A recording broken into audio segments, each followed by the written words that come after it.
kas liečia Teisingumo ministerijos srityje, tai mes tikrai verta grįžti prie diskusijos dėl įtariamųjų, kaltinamųjų ir nuteistųjų už seksualinio pobūdžio veikas padarytas prieš vaikus kontrolės ir prevencijos įstatymo projekto, kuris buvo pateiktas prieš 2 metus ir yra Teisėtvarkos komitete.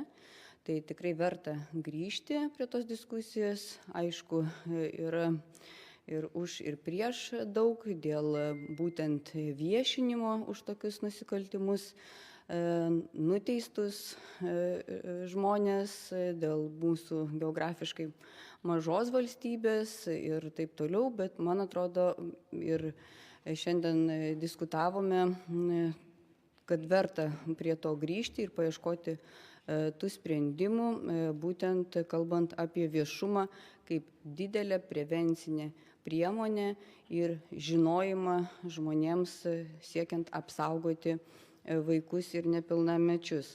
Antras dalykas, kalbant apie žalos atlyginimą, taip pat vertiname nevyriausybinio organizacijų išsakytas pastabas, per sudėtingą administracinę naštą atlikti visus formalumus ir gauti jau priklausančią žalos atlyginimą, bet kalbant apie nepilnamečius, tai tikrai Teisingumo ministerija deda visas pastangas ir skiria dėmesį, kad advokatai atstovaujantis vaikus ir nepilnamečius ne tik seksualinių nusikaltimų bylose, bet ir kitose prieš vaikus padarytose nusikaltimuose gautų atitinkamą specializaciją.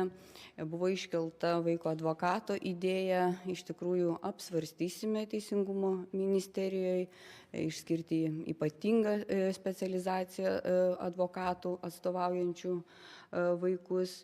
Ir be abejo labai pritarėme, kad šitoje srityje iš tikrųjų reikia daug švietimo, ypač tėveliams, kurie gebėtų ir vaikams pagal jų amžiaus grupės, kurie aiškintų vaikams, koks netinkamas elgesys jų atžvilgiu iš kitų žmonių. Ir taip pat tėvai gebėtų atpažinti vaiko sakomą informaciją tėvams.